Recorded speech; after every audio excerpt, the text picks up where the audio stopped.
जय श्री कृष्णा। राधे राधे। प्रिय भक्तों, कैसे हैं आप लोग। आप सभी का दिन शुभ हो और भगवान श्री हरि विष्णु और माता लक्ष्मी की कृपा आपके समस्त परिवार पर सदा सर्वदा के लिए बनी रहे। आज आप सुनेंगे आषाढ़ मास महात्म्य का अध्याय 9। नारद जी ब्रह्मा जी से कहते हैं कि आप मुझे और तीर्थों के बारे में बताइए। तो श्री ब्रह्मा जी नारद जी से कहते हैं, इसके आगे पौलस्त्य तीर्थ है जो मनुष्यों को सब प्रकार की सिद्धि देने वाला है। मैं उसके प्रभाव का वर्णन करता हूँ, ध्यान पूर्वक सुनो।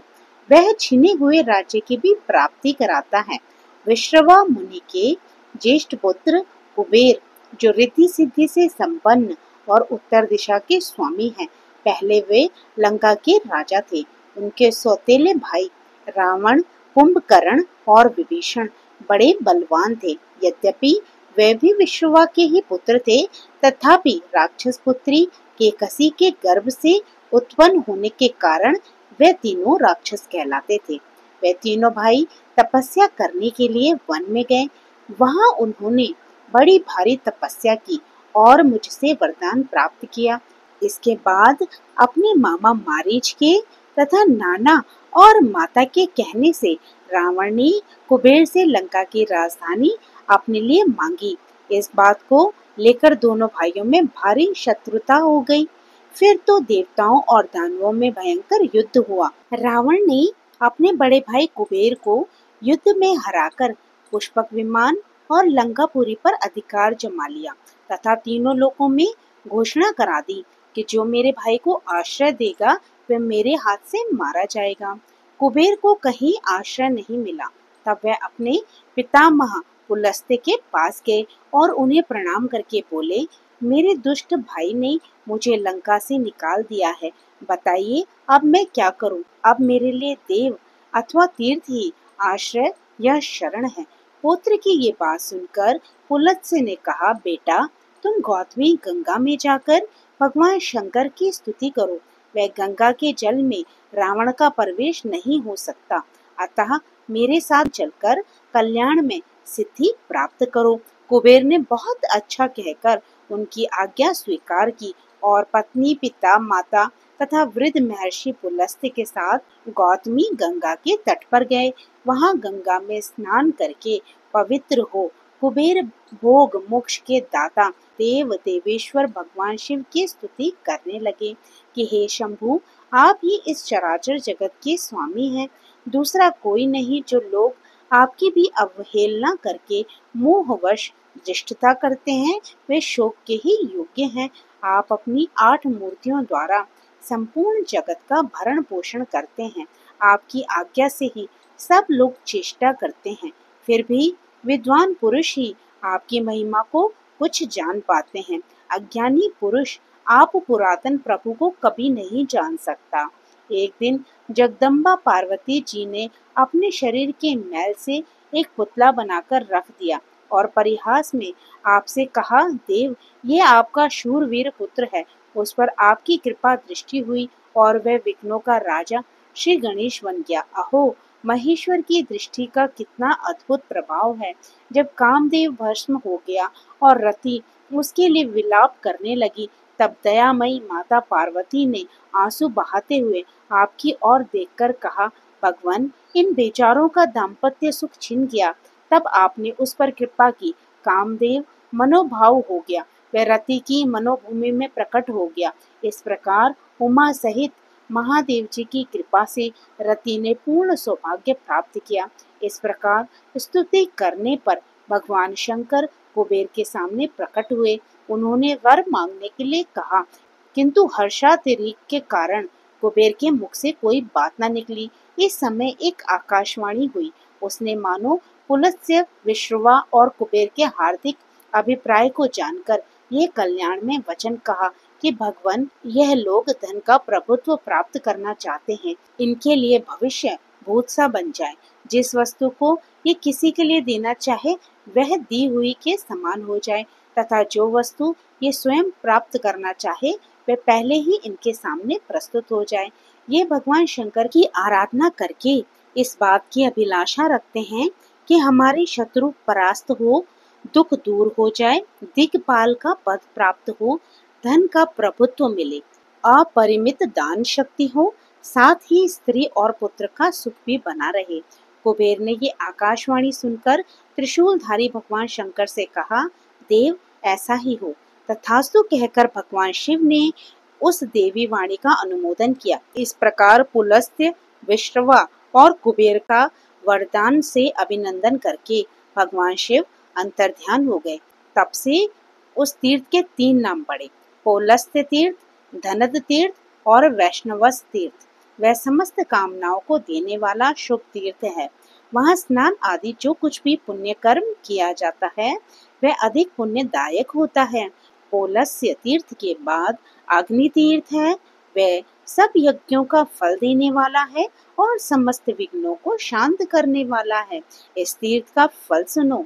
अग्नि के भाई जातवेदा हैं, जो देवताओं के पास भविष्य पहुंचाया करते हैं।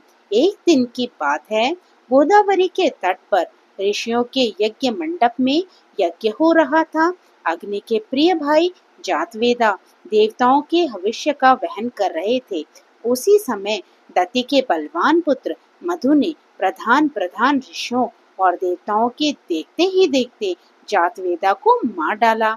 उनके मरने पर देवताओं को भविष्य मिलना बंद हो गया। इधर अपने प्रिय भाई जात के मारे जाने से अग्नि गौतमी गंगा के जल में समा गए।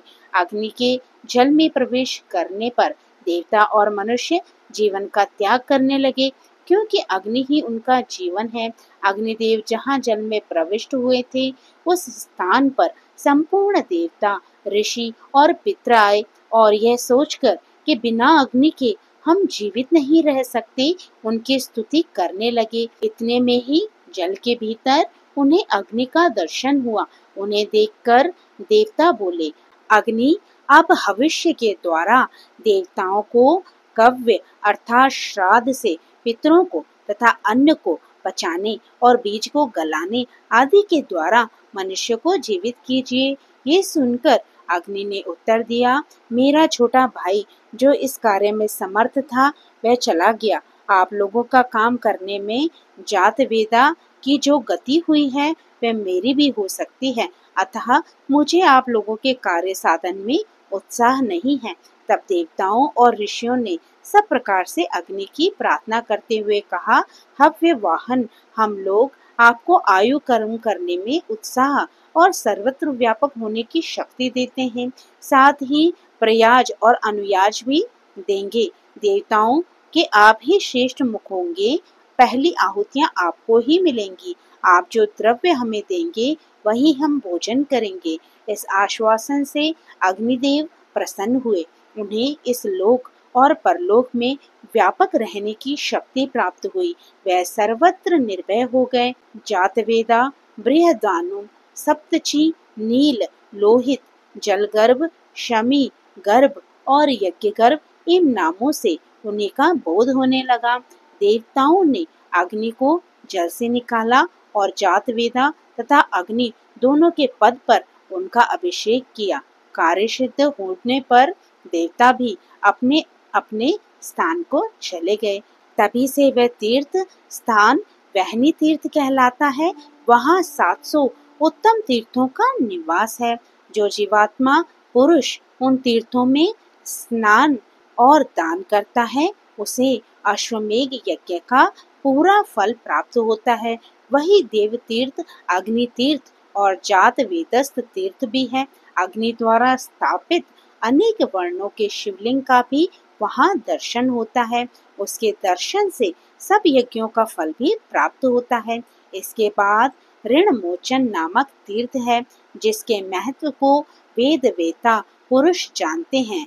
हे नारद, मैं उसके स्वरूप को बताता हूँ, मन लगाकर सुनो। कक्षीवान का ज्येष्ठ पुत्र पृथुशर्वा था। वह वैराग्य के कारण ना तो विवाह करता था और ना ही अग्निहोत्र।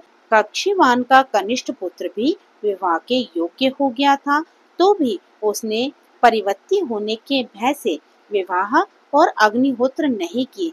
तब पितरों ने कक्षीवान के दोनों पुत्रों से पृथक पृथक कहा, तुम देव ऋण, ऋषि ऋण और पितृ ऋण से मुक्त होने के लिए विवाह करो। जब ज्येष्ठ पुत्र ने कहा, नहीं, कैसा ऋण और कौन उससे मुक्त हो सकता है? तब छोटे पुत्र ने उत्तर दिया, बड़े भाई के अविवाहित रहते मेरा विवाह करना उचित नहीं है, अन्यथा परिवर्ती होने का भय है। तब पितरों ने उन दोनों से कहा, तुम लोग गौतमी गंगा में जाकर स्नान करो। गौतमी का स्नान सब मनोरथों को सिद्ध करने वाला है। गौतमी गंगा तीनों लोगों को पवित्र करने वाली है। उनके जल में श्रद्धा पूर्वक स्नान और तर्पण करो। गौतमी का दर्शन, वंदन और ध्यान करने से वे समस्त मनोकामनाएं पूर्ण करती है। वहां स्नान करने के लिए कोई देश, काल और जाति आदि का नियम नहीं है। गौतमी में स्नान करने से बड़े भाई पर कोई ऋण नहीं रहता और छोटा भाई परिवर्ती नहीं होता। पितरों के आदेश से कक्षीवान का ज्येष्ठ पुत्र पृथुशर्वा गौतमी में स्नान और तर्पण करके तीनों ऋणों से मुक्त हो गया। तब वह तीर्थ ऋणमोचन कहलाता है और वह स्नान दान करने से ऋणवान मनुष्य श्रोत स्मार्त तथा अन्य ऋणों से भी मुक्त होकर सुखी हो जाता है। तो जय श्री कृष्णा, राधे राधे। आज का अध्याय यहीं समाप्त होता है। अगले अध्याय में आप सभी अन्य तीर्थों की महिमा सुनेंगे। तो प्रिय भक्तों, ये थी आज की समस्त कथा। ये कथा आपको कैसी लगी कमेंट करके बताइएगा। अगर आपको अच्छी लगी हो तो इसे लाइक भी कीजिएगा। आप मेरे चैनल पे नए हो और इस अध्याय को सुन रहे हो तो इससे पहले के अध्यायों को भी मेरे चैनल पर जाकर जरूर ही सुनिएगा और मेरे चैनल को सब्सक्राइब भी अवश्य ही कर दीजिएगा। तो फिर प्रभु का नाम लेते रहिए और सदा पुण्य के भागी बनते रहिए। जय श्री कृष्णा, राधे राधे।